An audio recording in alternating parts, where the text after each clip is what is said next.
Seja muito bem-vindo, você está no canal Uma Flecha. Se você é novo por aqui e está em busca de palavras que possam mudar o seu dia, esse canal é para você. Então se inscreva, deixe os seus comentários e utilize as flechas, as diversas flechas que esse canal te apresenta.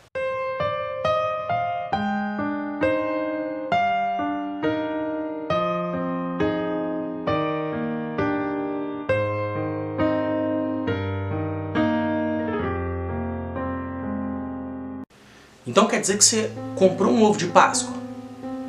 Peraí, deixa eu ver se eu entendi. Quer dizer que você gastou o seu dinheiro para comprar um ovo de Páscoa para os seus filhos, sobrinhos, para a sua família. É isso? É isso que eu entendi? Deixa eu te falar uma coisa. Que mal há nisso? Que problema tem em comprar um chocolate? Até porque os nossos filhos amam. Até umas crianças mais crescidas amam chocolate. O problema não está em comprar um ovo de chocolate, porque até uma criança de 5 anos hoje sabe que os elementos apresentados pela grande mídia não correspondem ao real sentido da Páscoa. O problema está em, até hoje, você não ter coragem para sentar com seus filhos e esclarecer qual que é o real significado da palavra Páscoa. Qual que é a verdadeira história por trás da Páscoa? Deixa eu te contar parte da história. A palavra Páscoa, ela vem do hebraico e significa passagem. Mudança de condição, mudança de uma situação para outra situação muito melhor. Há pouco mais de 3.000 anos, o mundo experimentou um desequilíbrio climático tão intenso, tão significativo, que diversas regiões do planeta viveram uma escassez de alimentos inigualável.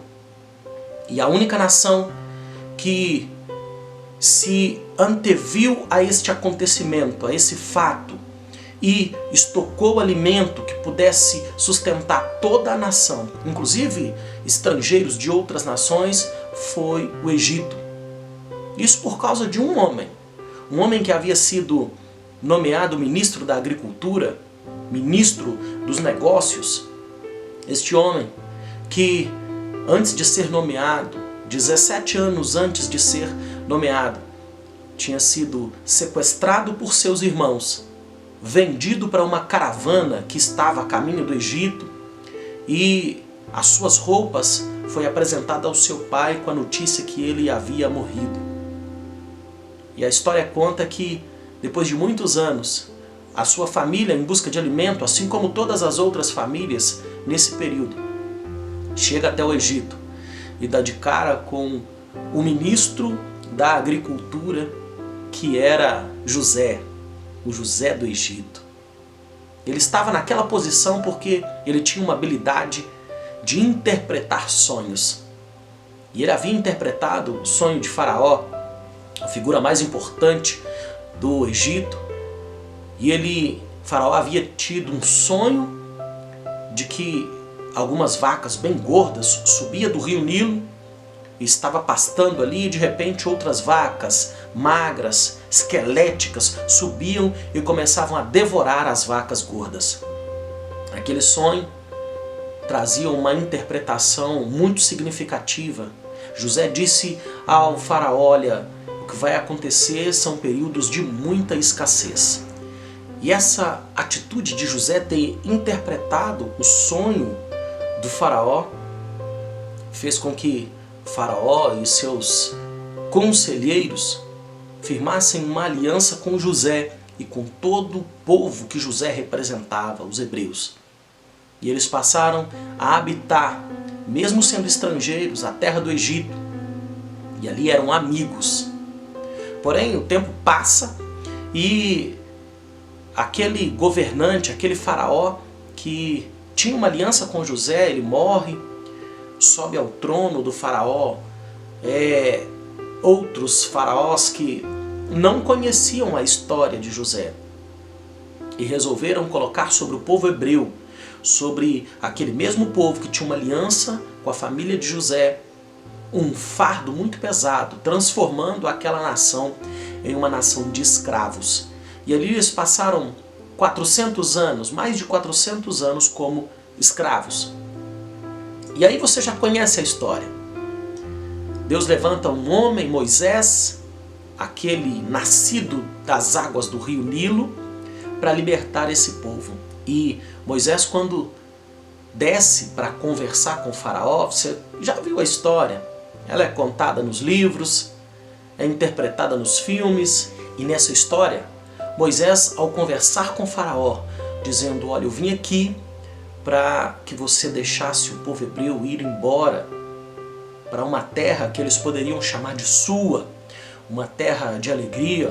A descrição era uma terra que jorrava leite e mel. Faraó endurece o seu coração e não permite que a força de trabalho do Egito pudesse ir embora. Porém, Deus responde mandando as famosas pragas do Egito.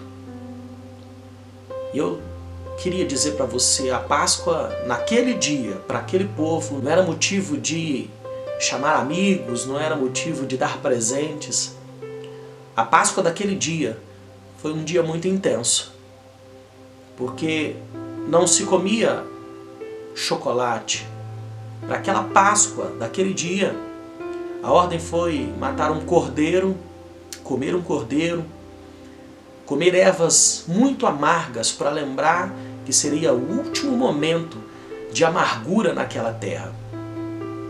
E ela deveria ser celebrada durante a noite, já com as roupas de partida, já com as sandálias no pé, porque aquela seria a última noite, a passagem de uma situação de escravo para uma situação de livre.